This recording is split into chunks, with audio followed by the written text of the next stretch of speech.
Jack and Andrew back again with some more news. Before we get right into it, Andrew, Adam Paci's doing a stream tonight, from what I understand. I've seen on social media. He's posted that he is going down to the River Tyne. Yep. And he's fishing with a magnet on a piece of string. Yes. And that's his Twitch stream tonight. That is literally it. There is no more to be said about it. That's what he's doing. Tune in at 6 p.m. on twitch.tv/Cultaholic for that. But for now, I've got no idea. I hope he's all right. I hope he stays safe. Tune it in. Stop carping around. It's time for some wrestling news. First of all, Adam Cole has reportedly rejected multiple WWE contract offers. Also, Cole's contract situation is said to have led to the release of Canyon Ceman. And finally, we have an update on the highly anticipated return of Becky Lynch. More on that in just a sec. But first of all, actually, in our last news video today, we were talking about the chance for CM Punk and Bray Wyatt on Raw last night. There was also something we forgot to mention, which was the crowd sweetening for Drew McIntyre. And just a quick update on that. I believe it was PW Insider, but various sources are reporting that was apparently a production error. Not the crowd sweetening itself, but when Drew's making his entrance, you hear the cheers from the crowd, and then you hear Michael Cole's disembodied voice goes 16 times. They've used some Cena reaction for, Anyway, on to the news in this video. PW Unlimited are reporting that, yes, Adam Cole has apparently rejected multiple contract offers by WWE to extend his stay. Obviously, the news has already been reported that Adam Cole will become a free agent after SummerSlam/TakeOver weekend, and that, he'll be a free agent after that. There'll be no compete clause because his contract will have run down. He wouldn't have been released. He can go wherever he pleases straight after.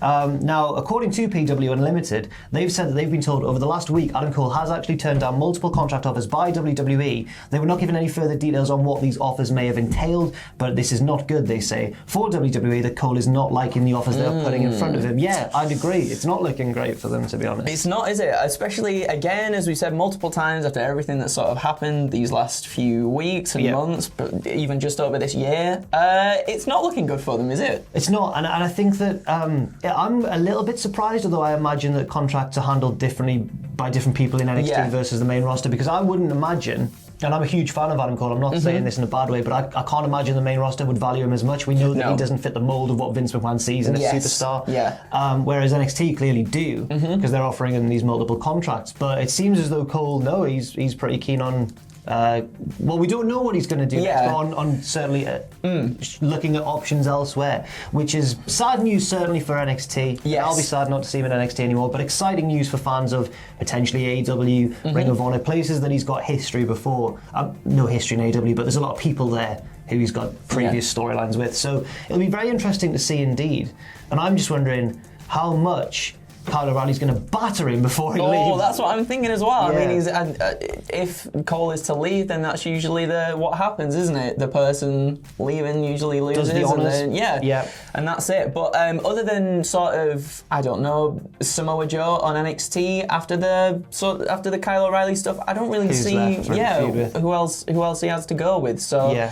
I would like to see him, I mean, as we said, it would be a massive shame for NXT to lose him, but I would also like to see him go on and do other really creative and fun stuff, because he is such a good storyteller. Was it you who raided him on Twitch last night? I did raid him on Twitch last night, He did a little dance. Yeah, I know. What a guy. The Cultaholic raid Honestly, dance. I absolutely love him and wish him all the best. Yeah, you and him. Me and Cole. Also, according to Brian Alvarez on Wrestling Observer Radio, it is strongly believed, this is the words of Brian Alvarez, that this is where Canyon Ceman's dismissal from WWE stems from, the contract situation with Adam Cole. There was confusion about when exactly his contract expired, and there might be a bit of a feeling that situation was handled poorly by Canyon Ceman. Alvarez goes on to say, I'm pretty sure that the reason he was released was this Adam Cole contract situation here. So that's, I mean, obviously you never want to see anybody lose their job or anything like that. No, of course. But it sounds like a bit of a mishap, honestly. Yeah, there seems to be a lot of miscommunication recently between higher ups and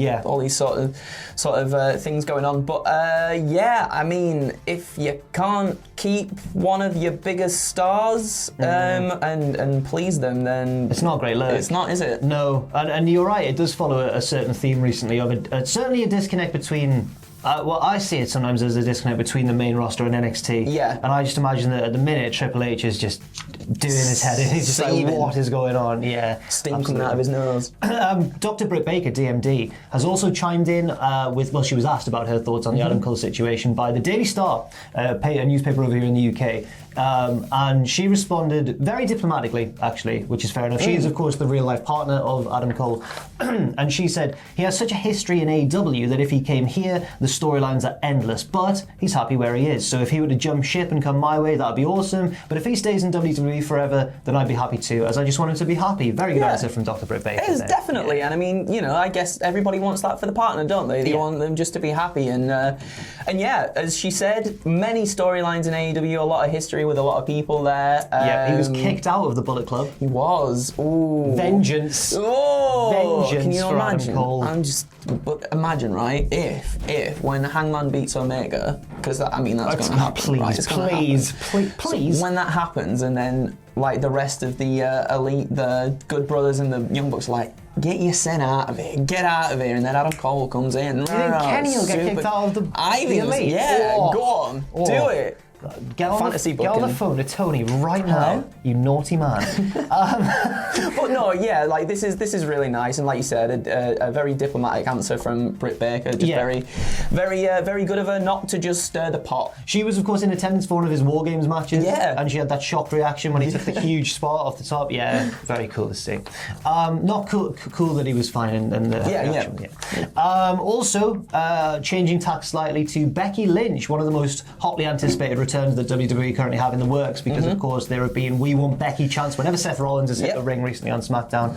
PW Insider is saying, for those who have been asked about the return of Becky Lynch to WWE programming, while everything is subject, of course, to last-minute changes, it does not appear that she'll be factored into SummerSlam plans. According to PW Insider, the word going around is October. Seems to be a bit of a loose sort of time frame for Becky Lynch's return. What do you think she'll do when she comes back? Who do you think she'll go after? Do you know what? I don't know. Maybe perhaps have her on. I mean, obviously SmackDown seems like the bigger show at the moment in terms of ratings and stuff and viewership, and I feel like maybe even going to face not Sasha Banks, Bianca Belair. That would certainly be a cool match. That would be awesome, because we've seen Becky and Charlotte Flair and stuff before. And I don't want it to be Charlotte. Yeah. I wouldn't mind Becky versus Sasha. I feel like it's been a while. That would be very cool. Obviously, they had a feud way back in NXT, and they must have clashed on the main roster in the years since. But there's not one that stands out in my mind. Yeah. There was an event where it was like Sasha versus Ronda and Becky versus Asuka, I think. I think you're right. Yeah. At a Royal Rumble maybe, but I can't think. I mean, I'm probably missing something very obvious, but I'd like to see Becky go at it with Sasha again. I certainly think that would be great. But yeah, whatever she does, I mean, she's going to be so over when she comes back. Everyone's going to be definitely. And finally, just a nice little heartwarming little story here, just to end things. Obviously, John Cena has been in. Now, I've been told by Fraser it's the Suicide Squad. The original was Suicide Squad, I think. We don't talk about that one. Apparently, it wasn't very good. It was bad. But now there's been the Suicide Squad, and it's all been. Oh, it was good. Jack, it's good. Good stuff. One person in the Suicide Squad is, of course, John Cena, who plays Peacemaker. Peacemaker. A man who is, apparently, this is again research I've been told from the lads upstairs, so furious in his pursuit of justice that he'll do anything. And I went, did Judge Dredd mean nothing to you? Whoa! Mainstream folk. Whoa! But then there was a discussion about, the Punisher as well, and then was he more like the guy from The Boys, and I don't know. But anyway, John Cena was at the premiere, of course, dressed as his character. Yes. He looked very uncomfortable. He looked so good. But there was footage of him meeting a former foe on the red carpet. Do you know who it was? I think it might have been Jesus. No, it wasn't Jesus. It was. It was Jesus. No, it wasn't. It was Miro. It was Miro. Rusev, yeah. Lovely little moment. Miro approaching John Cena. I thought that Miro looked a little bit shy or a little bit. He did a little bit reserved, didn't he? Which was nice. Yeah, but it was a very respectful chat. They looked really happy to see each other. They hugged it out, and I just thought it was a nice thing to pop in there to close this news video. Absolutely. Thanks very much for watching, everybody. If you have any thoughts or opinions on any of these stories, do leave them in the comments section down below. Check out Adam's weird fishing stream at 6 p.m. tonight UK time.